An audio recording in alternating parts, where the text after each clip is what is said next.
Praise the name of the true and living God, our Heavenly Father. Blessed be the name of his only begotten Son, our Lord and Savior, Jesus Christ. Thank you for tuning in to the broadcast. I remember saying to you in my closing remarks last week how that the Word of God, beloved, the truth of the gospel and doctrine of the Lord Jesus Christ is under major attack from the adversary. Truth has been greatly tampered with. Satan has launched an all-out war from the very beginning to alter the truth of the Word of God. So, that said, we segue into a new study, but it is relevant to all things that we have mentioned prior to.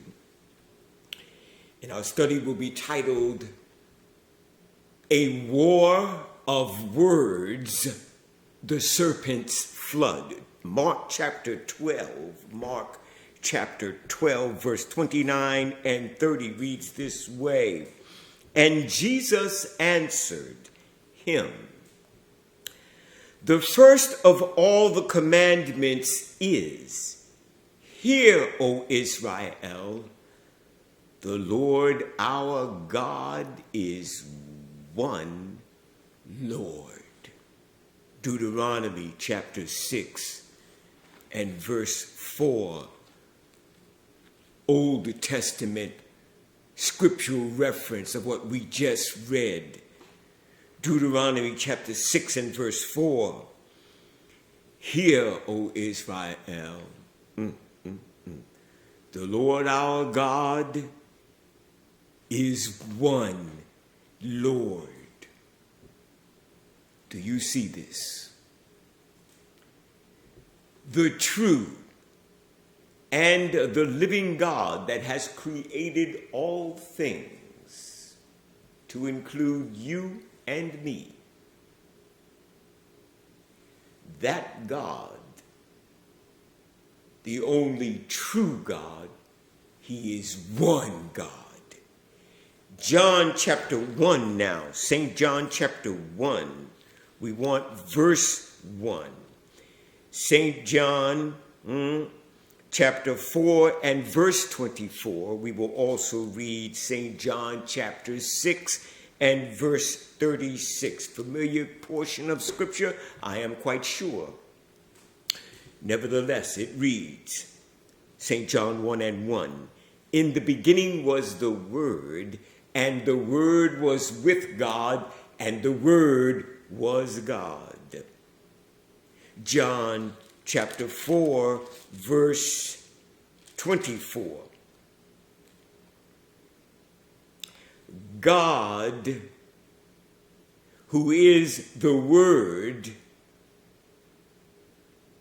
God, who is one, is a spirit. God is a spirit, it is written, St. John 4:24, and they that worship him must worship him in spirit and in truth. St. John chapter 6 and verse 63 reads this way, it is the Spirit that quickeneth, the Lord Jesus in his doctrine, teaching us. The flesh profiteth nothing.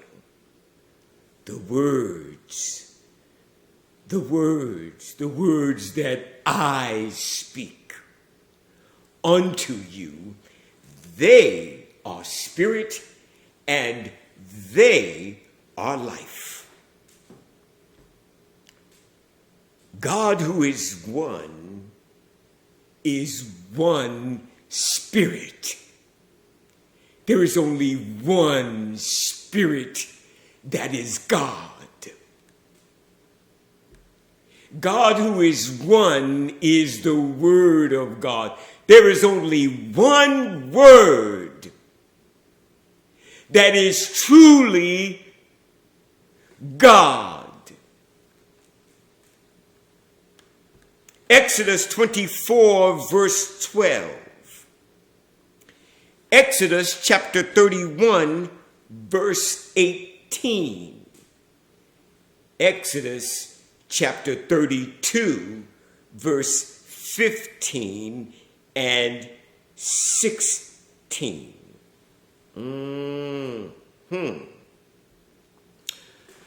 God who is one, God who is a spirit, God who is the Word, spoke his word to man.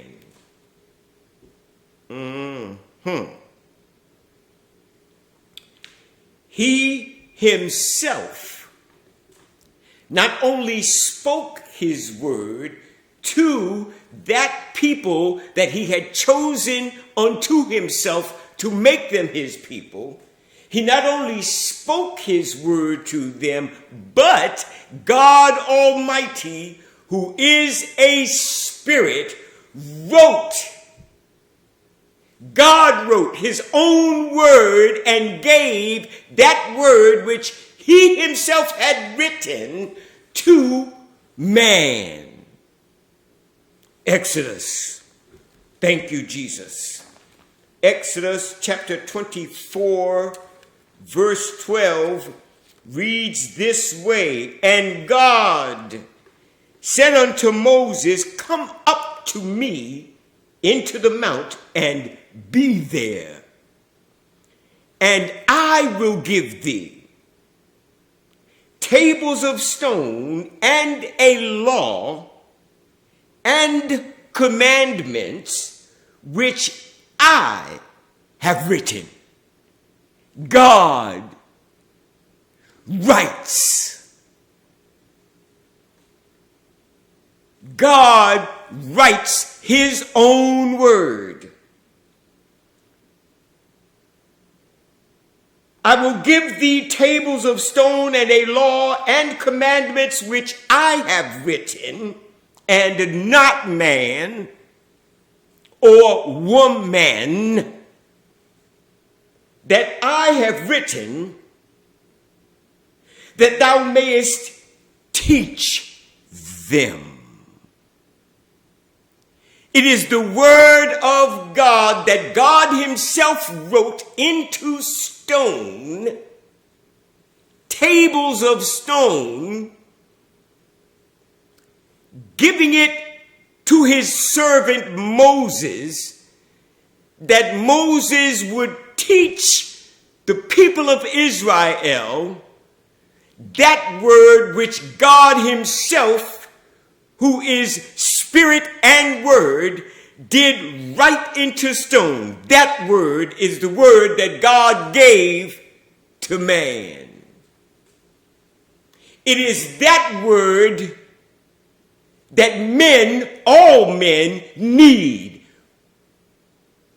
All men need that word that is truly from God, that God himself wrote and has caused to be written. Consider Exodus 31. Exodus chapter 31, verse 18. "And he, God, the one true and living God, the Lord our God is one Lord," that God. God who is a spirit, God who is a word, the word of God himself is God. Well, that God, the true and living God, gave unto Moses, when he had made an end of communing with him upon Mount Sinai, God gave to Moses 2 tables of testimony, tables of stone, written with the finger of God, God's finger, writing into that stone his own word that Moses might teach that word, truth, to the children of Israel. Moses went up into Mount Sinai empty-handed. And God gave to him his own work. Amen. It is written, Exodus chapter 32, verses 15 through 16.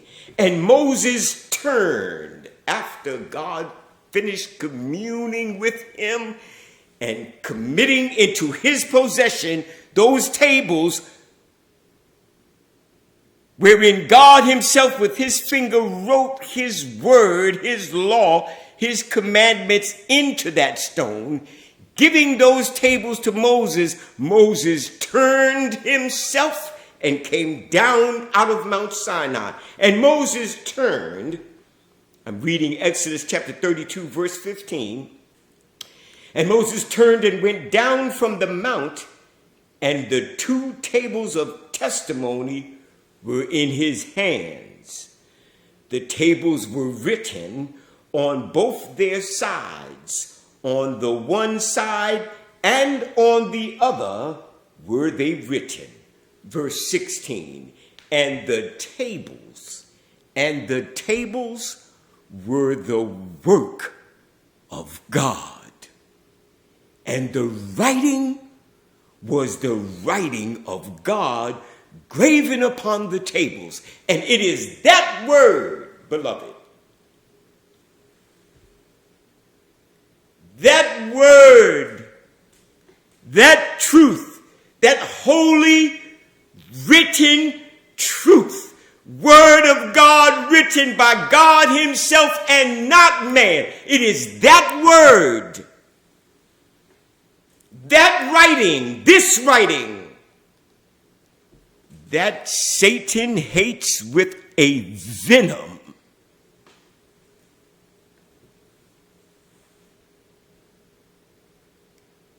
And from the very beginning, from the very moment that God committed his work, his written work into the hand of man, giving it to his servant Moses, the man of God, that he might teach that word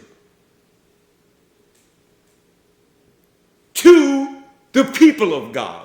From that very moment, Satan, in all of his hatred for God's word, the writing which God hath written, in his hatred, he had launched an attack against it immediately. Notice verse 17. Exodus chapter 32, verses 17 through 19. And when Joshua heard the noise of the people as they shouted, he said unto Moses, there is a noise of war in the camp. Moses, coming down out of the mount, met with Joshua, who was there waiting on him as he was appointed of God to do. And when Moses got to Joshua and Moses returning to the camp of the Israelites in the wilderness, Joshua thought he heard the noise of the people shouting because war was taking place among them in the camp. But verse 18, Moses saying to Joshua, it is not the voice of them that shout for mastery, neither is it the voice of them that cry for being overcome, but the noise of them that sing do I hear. And it came to pass, as soon as he came nigh unto the camp, that he saw the calf. As you are aware, the people, Satan moving the people to be disobedient to God as they in their fleshly impatience for Moses' return, who spent 40 days and 40 nights in the mount with God, to receive from God's own hand the writing of God's word, Satan moved the people to give themselves to idolatrous worship, committing fornication, stripping themselves naked, and engaging in all uncleanness during Moses' absence. And he saw the image of a golden calf that Aaron made and fashioned, that the people might bow down to it to worship it. And Moses' anger waxed hot, and he cast the tables out of his hand and brake them beneath the mount. That is what Satan was after. He was after the destruction, the breaking of the writing of the word of God written by God himself. Truth from God in its purity that God had given to man to the intent that it might be taught to the people of God. Satan, fighting and warring against it, moved Moses to operate in fleshly anger, breaking the tables of stone. So we read, beloved, we read in Exodus chapter 34 now, verse 1, verse 4, verse 27 and 28, we will notice, amen, how that God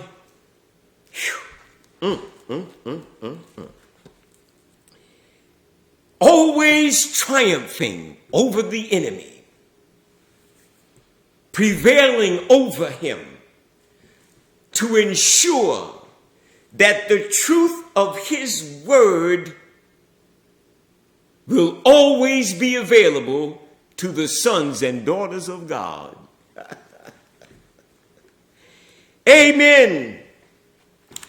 And not only that it be available to them,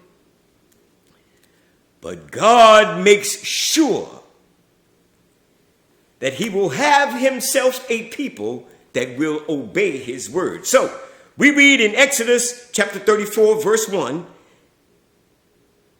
and the Lord said unto Moses, hew thee 2 tables of stone like unto the first.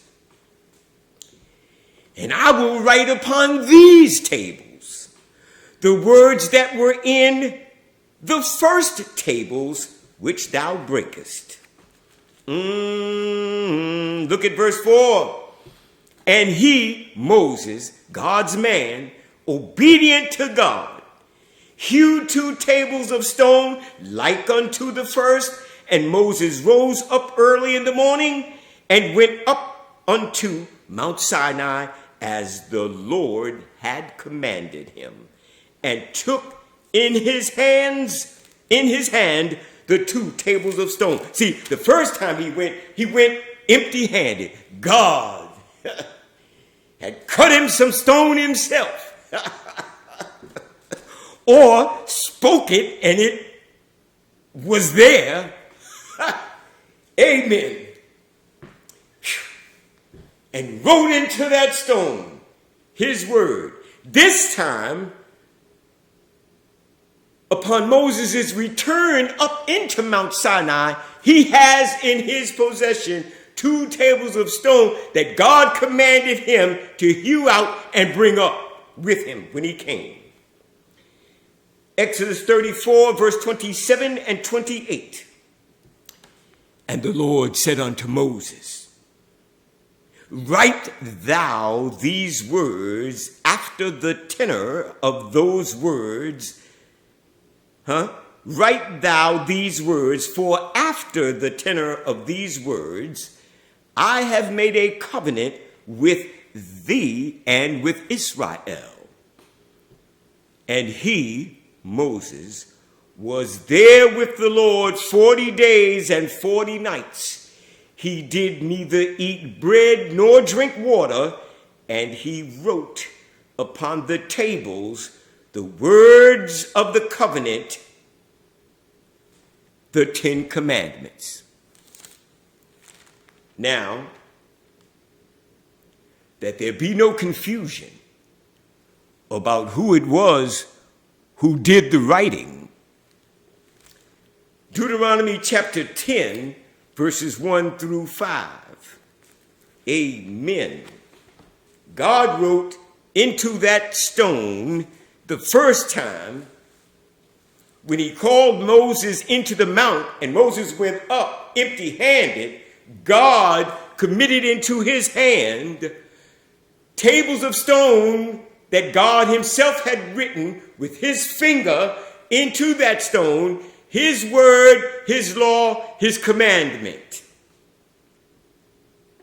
The second time, Moses goes up into the mount after Satan provoked him to anger because of the disobedient and wicked behavior and conduct of the children of Israel. And Moses broke that stone, and God commanded him, 2 more come up to me, so that there be no confusion as to who wrote that word in those 2 tables that Moses hewed out and took up into the mount with him. Deuteronomy chapter 10, verses 1 through 5. At that time, Moses, rehearsing these events that took place in the hearing of the children of Israel, Moses is teaching and speaking to the Jews. At that time the Lord said unto me, hew thee 2 tables of stone like unto the first, and come up unto me into the mount, and make thee an ark of wood. And I will write, verse 2, and I will write, God talking to Moses, telling him that God himself, like the first time, was going to write in that stone his own word. The writing of God, who is the word, wrote his own word in stone. And it is that word that God fully intended and intends still for his people to have.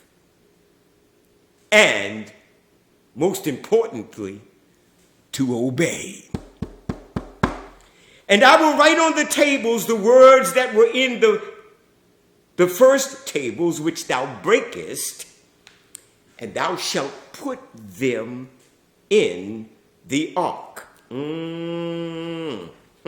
Thank you, Jesus. Do you see this, beloved? How that God told Moses, come up with the stones. I'm going to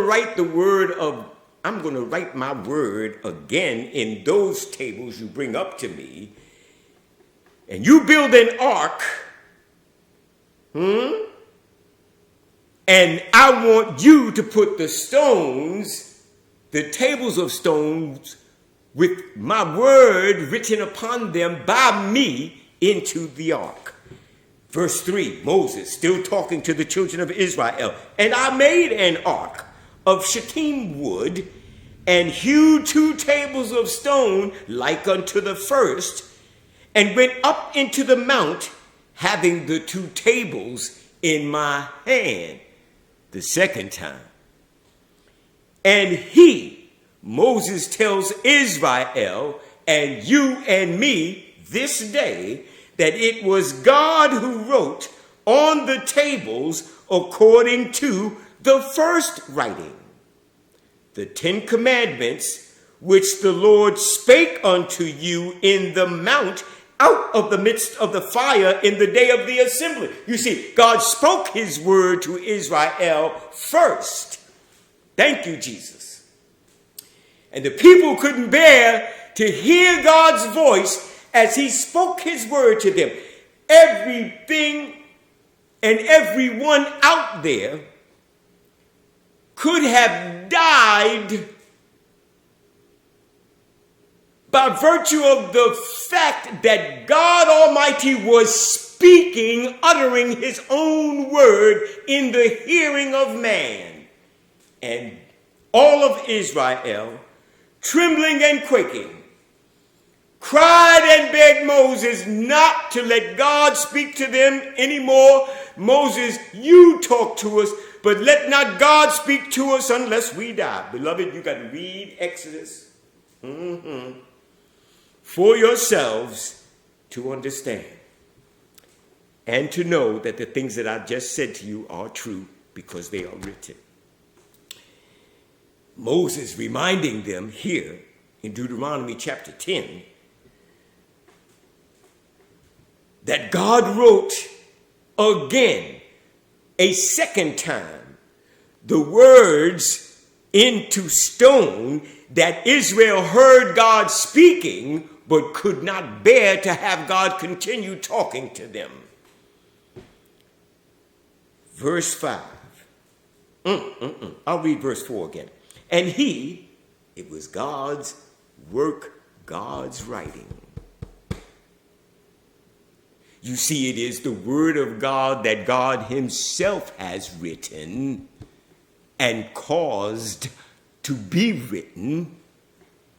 It is that word, it is the writing of the truth that God fully intends for his people to have, to the intent that they might learn that word, being taught that written word by the Spirit of God himself, and that they might obey the writing of the word of God, which God himself has caused to be written.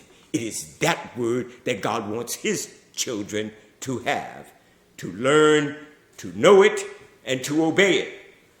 And he wrote on the tables, according to the first writing, the 10 commandments which the Lord spake unto you in the mount out of the midst of the fire in the day of the assembly. And the Lord gave them unto me. And I, Moses telling Israel of old, and you and me right now today, and I turned myself and came down from the mount and put the tables in the ark which I had made, and there they be, as the Lord commanded me.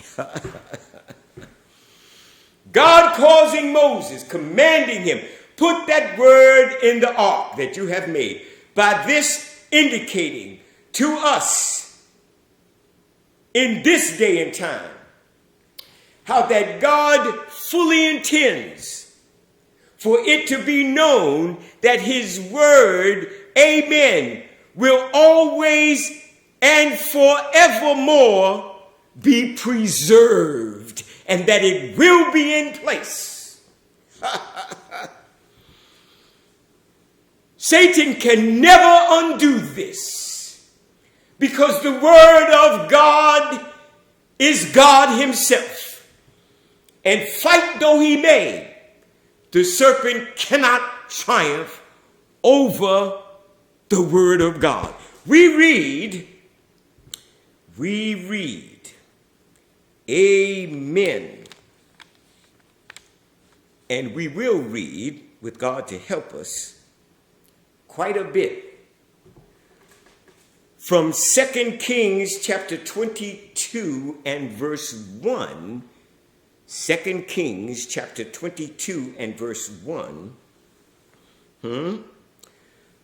all the way through 2 Kings chapter 23 and verse 28. Again, 2 Kings chapter 22 verse 1 through the entire chapter down into 2 Kings chapter 23 verse 28. And time permitting, we will also read from Jeremiah chapter 36 in its entirety. Okay?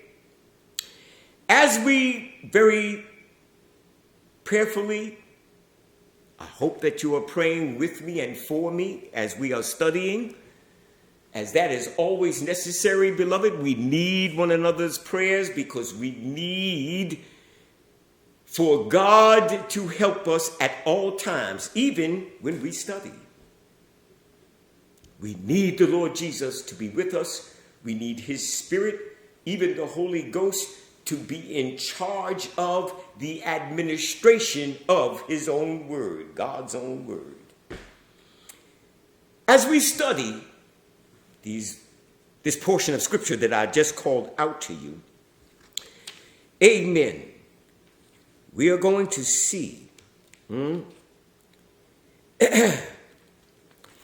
how that the adversary, more than anything,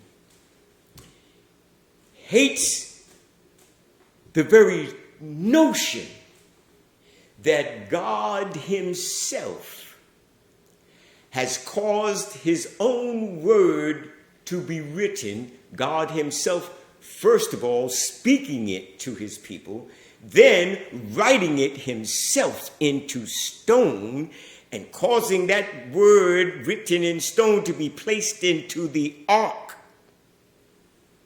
amen, of the covenant, which was housed in the most holy place in the tabernacle of God.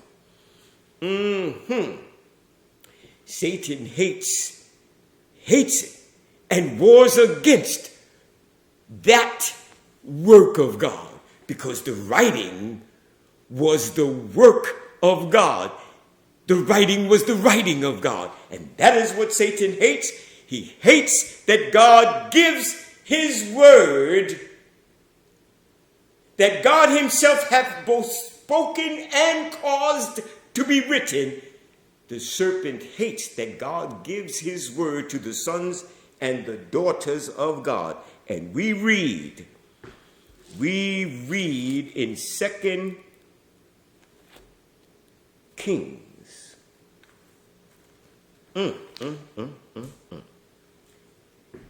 And we take notice how that from the time that God caused his word to be written, God writing it himself, giving it to the children of Israel, ordaining the sons of Levi, men, priests of God, anointed with the Spirit of God, having in their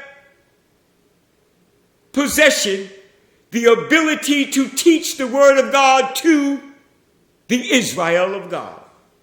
From the time God did that, down throughout the history of the children of Israel, we find Satan fighting against the work of God in an effort to keep the truth, the true writing of the word of God, to keep that truth, that word, from getting to the sons and daughters of God, not wanting them to have it, to read, to study, to learn it, to have it taught to them, that they might be obedient to the truth of the word of God. Satan fighting them from that very moment that he moved Moses to anger to break the first copy of the word of God written by God himself. But God replaced it, writing it again himself, this time causing it to be placed into the ark. But from that day and moment in time, from that moment in the history of the people of Israel, the children of God, down to 2 Kings chapter 22, verse 1, we will discover in our reading that the devil had seen to it. Well, he couldn't break the stones and destroy it. Any effort on his part to do that God would just simply rewrite it again and give it back to the children of God. Hallelujah! Yes, God, we praise you for your power and your might. But notice now, we will find that still in his hatred for God and in his hatred for the people of God, hating for them to have the truth of the writing of the word of God, that writing, Satan caused the word of God to be hidden from the people of God for God only knows how long. 2 Kings chapter 22 verse 1. Josiah, the last good king, faithful king, to sit on the throne of David in Judah. Josiah was 8 years old when he began to reign, and he reigned 31 years in Jerusalem. And his mother's name was Jedidah, the daughter of Adaiah of Boskath. And he did that which was right in the sight of the Lord, verse 2, in all the way of David his father, and turned not aside to the right hand or to the left. Thank you, Jesus, Lord. I love Josiah. He was God's man, good king, the last one. That was good. And it came to pass, correction, he was the last one until the King of Kings, the Lord Jesus Christ, of the tribe of Judah, the root and the offspring of David. Hallelujah. Thank you, Jesus.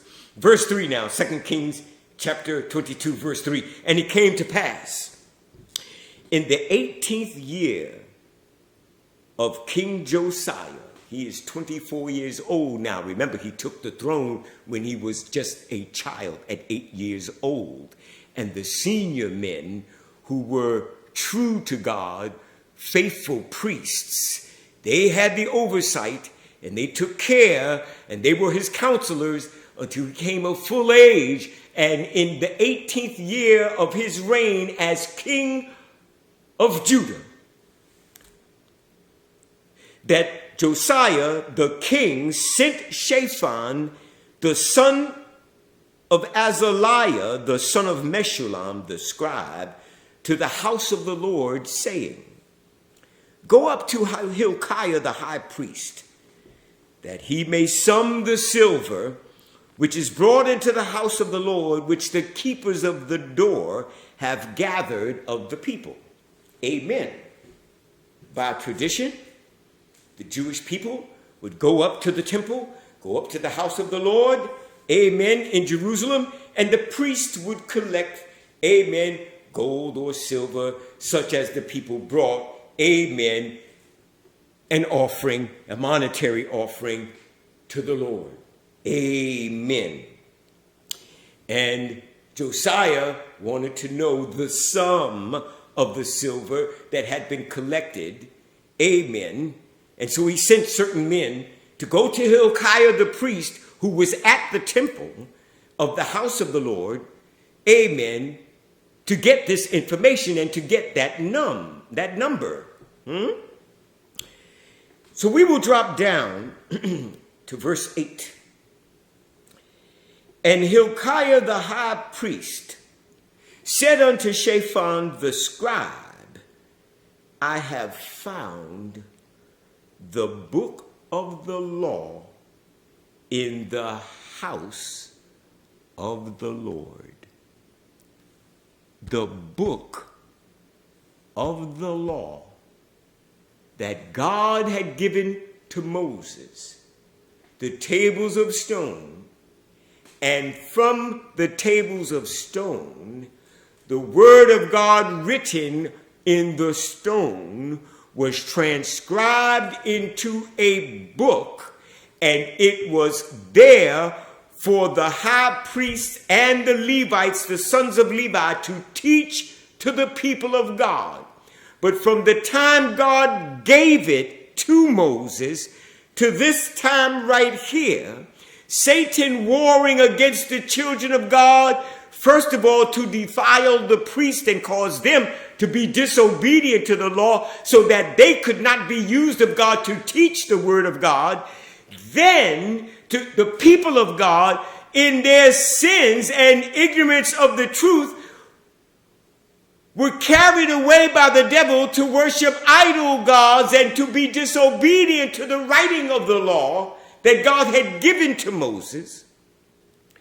By the time Josiah takes the throne, that book of the law was in the house of the Lord, hidden out of sight from the priests, from the ministers who were to know that word and teach that word to the children of God. And now, God in his mercy, rebuking Satan, caused the book, the writing of the word of God, written by God himself, to be found. Hallelujah. And Hilkiah said to Shaphan, I have found the book of the law in the house of the Lord. And Hilkiah gave the book to Shaphan, and he read it. Verse 9. 2 Kings chapter 22, verse 9. And Shaphan, the scribe, came to the king and brought the king word again and said, thy servants have gathered the money that was found in the house and have delivered it into the hand of them that do the work, that have the oversight of the house of the Lord. You see, Josiah wanted to know what the sum of the money was. For this purpose, Josiah had commanded that the house of God be repaired and restored to its full glory as God wanted his house to be. And Shaphan the scribe showed the king, saying this, Hilkiah the priest hath delivered me a book. And Shaphan read it before the king. And it came to pass when the king had heard the words of the book of the law that he rent his clothes.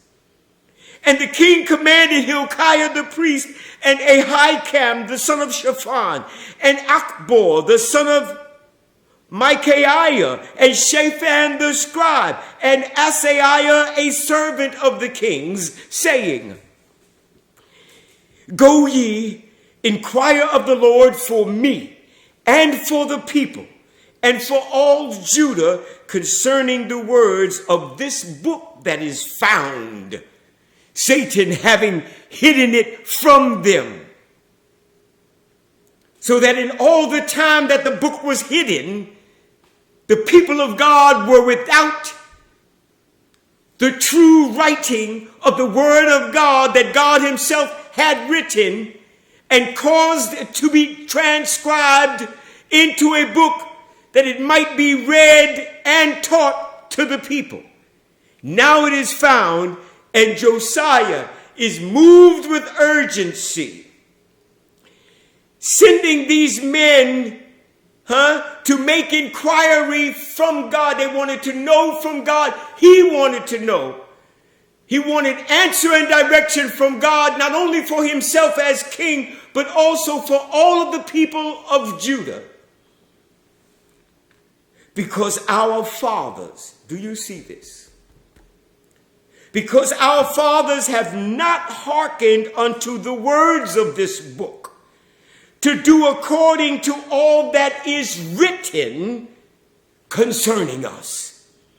The book being hidden, the people were disobedient, not reading, not being taught, not following the word of the true and living God, not following that one word that God had committed to them. verse 14. 2 Kings chapter 22, verse 14. So Hilkiah the priest, and Ahikam, and Achbor, and Shaphan, and Azariah went unto Huldah the prophetess. I love her. She, being a true woman of God and daughter of Abraham, daughter of Israel, was true and genuine, and God ordained her, making her who and what she was. Notice this. They went unto Huldah the prophetess, the wife. She was a married woman, the wife of Shallum, the son of Tikvah, the son of Harhas, keeper of the wardrobe for the priests. Huldah was a prophetess married to one of the priests of God, who was the keeper of the wardrobe that the priests, the garments that the priests of God wore.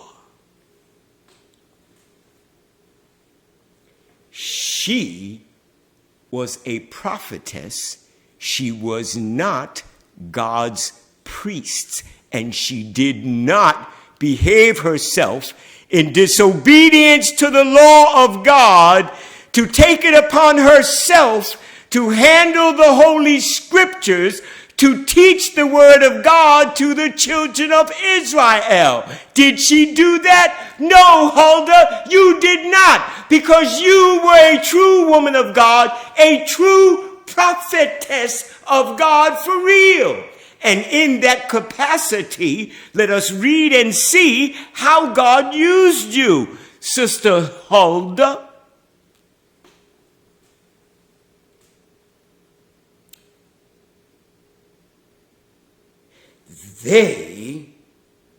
These men sent by King Josiah to inquire from God concerning the words of the book of the writing of God, the true word written by God. They wanted to know, Josiah wanted to know from God, should we do, God? What direction should we take? Now that your word has been found. And those men went to Jerusalem, because that is where Huldah was. Verse 14, now she dwelt in Jerusalem in the cottage.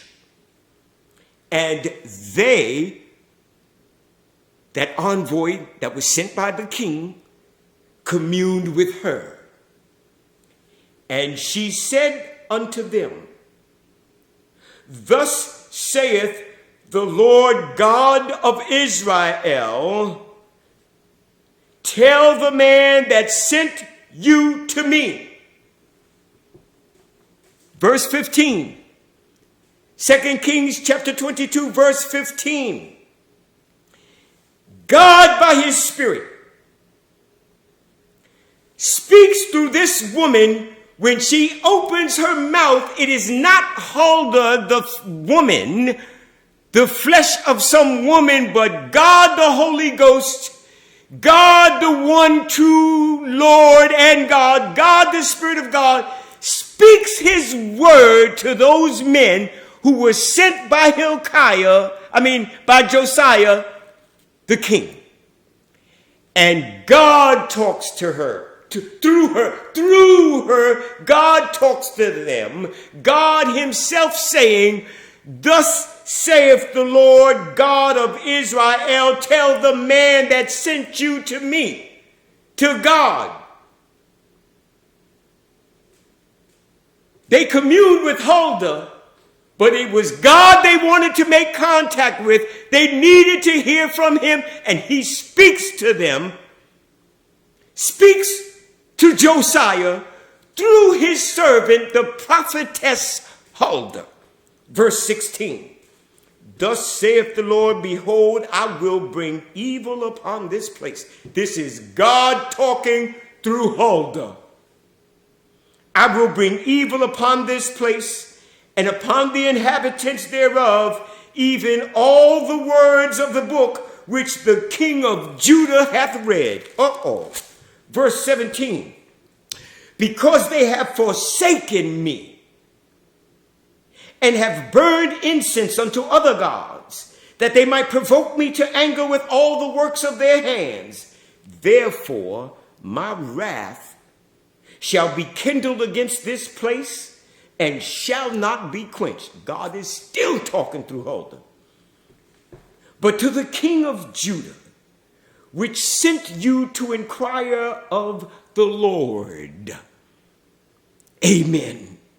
Thus shall ye say to him, thus saith the Lord God of Israel, as touching the words which thou hast heard, because thine heart was tender. Oh God. Josiah, when he heard the word of the law of God written by God himself in the book of the law, moved with fear and tears out of a tender heart toward God's word, set about to do what was written in the commandment of God, God himself being the writer. And God loved him because of the heart and mind that he had toward God.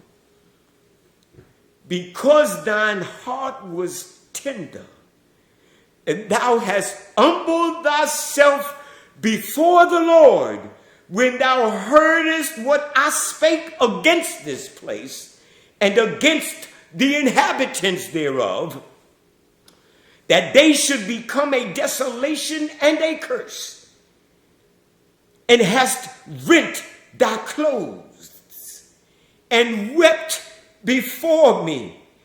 I also have heard thee, saith the Lord. Huldah, the prophetess, was not there to see Josiah's tears. She couldn't possibly know his weeping. She was not there when Josiah heard the reading of the writing of God's word. She didn't see Josiah tear his clothes off,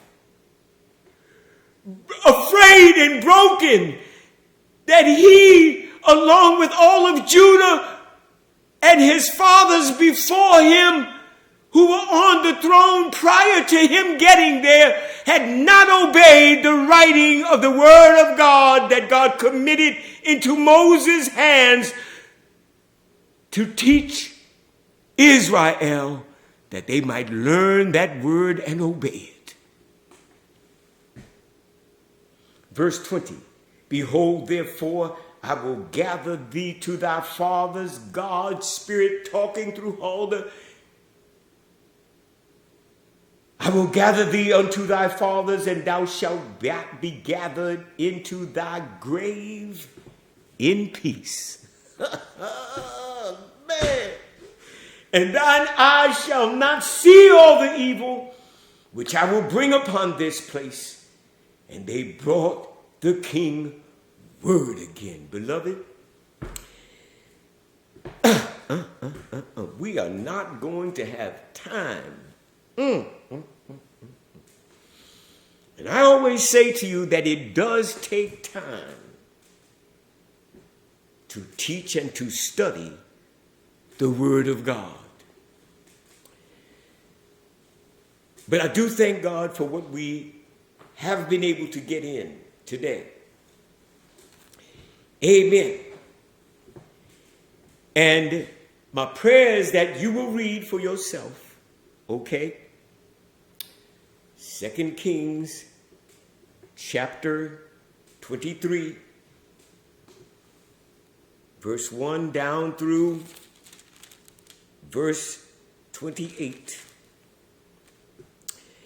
You will notice the zeal that Josiah, the last good king in Israel, sitting on the throne of his great grandfather David in Judah. He sat on the throne, king of Judah.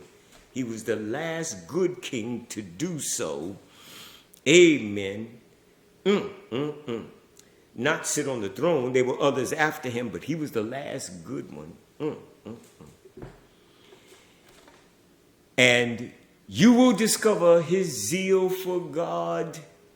Amen. And how that he caused all Judah to turn back to the Lord and to follow the word of God as it was written in the book. Amen. Which is why God spoke his word to Israel in the first place and then wrote it and caused it to be written. And this God has done down throughout the ages. Whew. Amen. Finishing the work by sending his only begotten Son, the Word of God in flesh, to speak truth, live it before man, in human flesh, never sinning, not ever, dying on the cross, shedding his blood to redeem men, make it possible for those who believe on him to receive the Spirit of God and to be taught the Word of God and have God's Word written in their hearts and minds by the Spirit of God dwelling in them. God, the Lord our God is one Lord, and he has one Spirit and one Word that he gives to all of the sons and daughters of God, the men, women, and children who are his. Beloved, farewell. Please return. Please read, because we're going to get together again the next time, and we're going to walk down through this word with the Spirit of God leading us, is our prayer in Jesus' name.